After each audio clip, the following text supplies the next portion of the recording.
Volám sa Jan Lehocký, pracujem v Národnom rehabilitačnom centre v Kováčovej na Slovensku.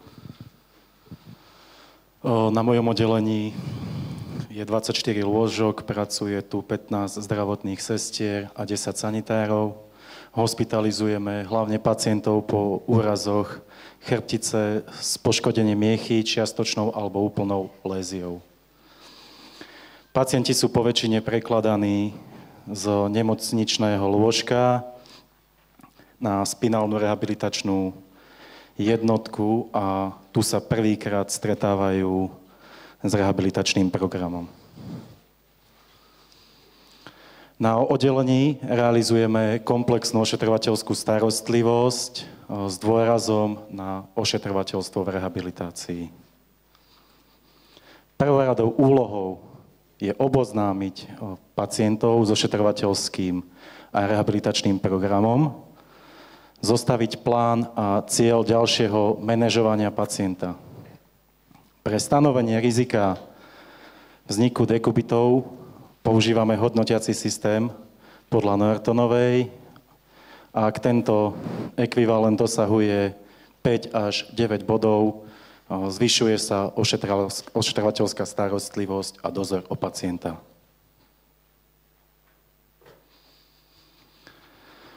K terminológii dekubit.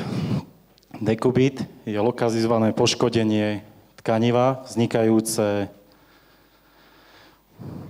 porušením prekrvenia v dôsledku priamého tlaku strižnými silami, trením, imobility a celkového zlého stavu pacienta.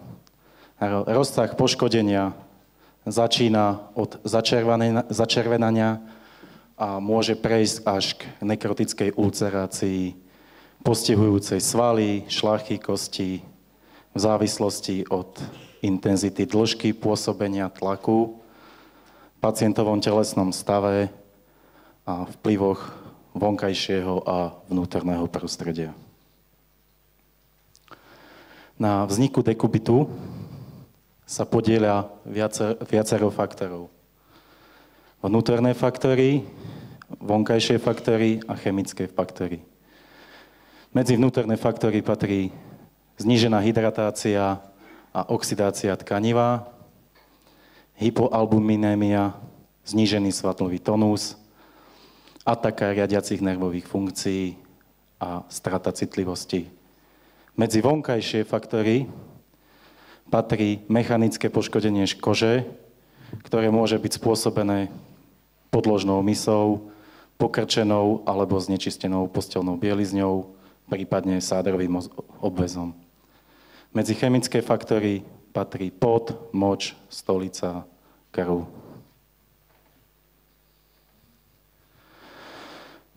Zásadná vec pri dekubitoch je prevencia. Je to komplexná, koordinovaná, kontinuálna spolupráca ošetrovateľského tímu. Preventívnymi opatreniami sa snažíme zamedziť, minimalizovať miestne a celkové príčiny vzniku dekubitov. Medzi základné podmienky patrí suchá, dokonale upravená posteľ, antidekubitné adjuvatika, vypodloženie exponovaných kostných prominencií a samozrejme nadštandardná hygiena. Liečba dekubitov spočíva v celkovej a lokálnej. Lokálnu delíme na konzervatívnu a chirurgickú. Celková liečba dekubitov spočíva v zabezpečení výživy a hydratácie, liečbe anémie, ovplyvňovaniu spasticity, starostlivosti o respiračný systém, starostlivosti o uropoetický systém, vertikalizácii, prevencii tromboembolickej choroby a znižovaniu tlaku, ktorý sa delí na statický a dynamický. Statické zahŕňa používanie madracov plnených vzduchom, tekutinou, prípadne gélom. Súčasťou je elektrická pumpa, kontrolujúca prietok tekutiny systémami, čím alternatívne znižuje tlak na rôzne časti tela. Dynamické spočíva v ovplyvňovaní tlaku polohovaním, to je terapeuticko-preventívne, antalgické, redresívne. My v našom zariadení polohujeme pacientov v intervaloch 2 hodín, striedame polohy na chrbte, na bokoch a na bruchu. Samozrejme u pacientov s tetraplegiou, ak dovoluje jeho zdravotný stav, prípadne pacient polohu na bruchu vôbec toleruje. Konzervatívna terapia. Modifikujeme ju podľa toho, v ktorej terapeutickej fáze sa konkrétny dekubit nachádza. Prvá fáza, exudatívna, cieľom je čistenie rany a odlúčiť nekrózy. V druhej fáze, proliferančnej, stimulujeme tvorbu granulačného tkaniva a v tretej fáze, diferenciačnej, stimuluje sa epitelizácia od okrajov rany. Každá terapia dekubitu si vyžaduje holistický prístup s komplexnou terapiou. Liečba dekubitov v minulosti v našom zariadení prebiehala tým, že sa začínalo dezinfekciou okolia dekubitu prípravkami obsahujúcimi jód. Priamo do defektu sa robili výplachy 3% peroxidom vodíka. Po vysušení sa robil výter prípravkom jódopolyvidon.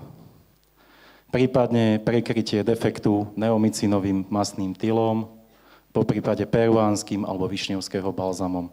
4. stupeň dekubitov sa riešil radikálnou nekrektómiou. Samozrejmosťou bola aj kontrolovaná bakteriálna flóra, kde sa podľa citlivosti aplikovala antibiotická liečba.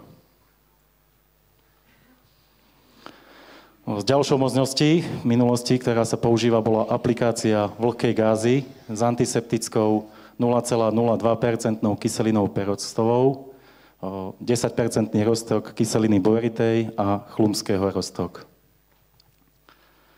Ďalšia možnosť, alebo ďalšia alternatíva, ktorá sa používala, bol vakusel, aplikácia penového materiálu do infikovanej rany. Rana sa uzavrela fóliou a prípadný exudát sa odsával pomocou redonovej drenáže. Liečba dekubitov v súčasnosti v našom zariadení spočíva v dezinfekcii okolia rany jódovým preparátom, dezinfekcia rany Prontosan roztok, prípadne plný fyziologický roztok, prípadne Aquitox. Ďalší krok spočíva v aplikácii vlhkej gázy s antiseptickým médium 0,02 kyselina peroctová, 10% roztok kyseliny boritej, prípadne ozón vo forme spreja. Ďalším krokom je sterilné prekrytie defektu mastným tylom napusteným višňovského balzámom alebo tokoferolom či pantenolom na udržanie vlhkosti rany a ochrany dekubitu pred maceráciou.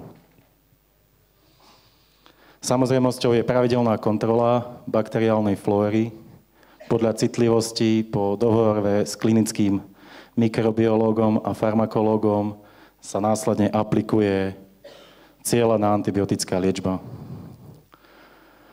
V súčasnosti sa do popredia pretláčajú materiály pre viacdňovú aplikáciu, ktoré sú na báze hydrokoloidu, hydropolyméru, prípadne karboxymetylcelulózy, striebra, ktoré prispievajú k vlhkému hojeniu rán. Tu by som vyzdvihol nadštandardnú spoluprácu dánskej firmy Coloplast s našim zariadením, ktorá nás zásobuje týmito prípravkami.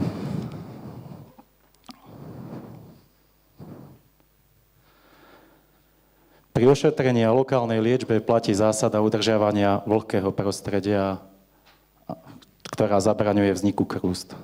Okolie defektov je potrebné chrániť pred agresívnymi účinkami dezinficiencií masťami. Pre defekty s výraznou sekréciou je dôležité viacvrstvové sterilné krytie. V Národnom rehabilitačnom centre preferujeme včasnú chirurgickú liečbu, ktorá však nie je predmetom liečby na rehabilitačnej spinálnej jednotky. My sa poväčšine stretávame s pacientami už po chirurgickej intervencii, najčastejšie po riešení dekubitu kožnými alebo muskulokutánnymi lalokmi.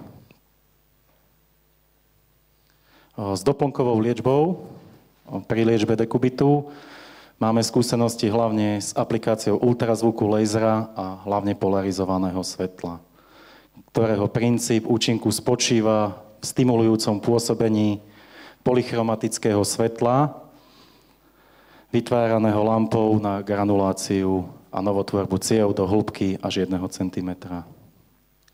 Ako som už spomenul, nevyhnutné je pravidelné monitorovanie bakteriálnej flóry a tu sú najčastejšie uvedené bakteriálne nálezy v našich dekubitoch Pseudomonas aeruginosa, Escherichia coli, Proteus mirabilis, Staphylococcus aureus. Následne sa liečba po konzultácii s klinickým mikrobiológom. K vyhodnoteniu. Pri dodržiavaní prísneho antidekubitného režimu, správnej diagnostiky, terapie a spolupráce pacienta, používaním novodobých materiálov na ošetrenie dekubitu sa skrátila doba liečby a zjednodušila práca lekára a sestry pri ošetrovaní. Pacient pri prepustení do domácej starostlivosti odchádza s úplne alebo čiastočne zhojeným dekubitom. Tu si môžete pozrieť príklad. Pacient prijatý na naše oddelenie, z oddelenia plastickej chirurgie. A tu po 2 mesiacoch hospitalizácií a pravidelnom ošetrovaní dekubitu vlastne takto bol prepustený domov. Na našom pracovisku v Národnom rehabilitačnom centre v Kováčovej sa stretávame s dekubitmi každodenne. Aj keď ich výskyt má klesajúcu tendenciu, stále sú a budú pod strachom pacientov, rodinných príslušníkov a ošetrujúceho personálu. Stále teda platí, že pre postihnutého je najhumánnejší, pre spoločnosť ekonomicky najvýhodnejší dekubit, ktorý nikdy nevznikne. Dekubity boli minulosťou, sú súčasnosťou a treba veriť, že nebudú aj budúcnosťou dlhodobo chorých pacientov. Je len na nás, ako sa budeme stavať k prevencii. Ďakujem za pozornosť.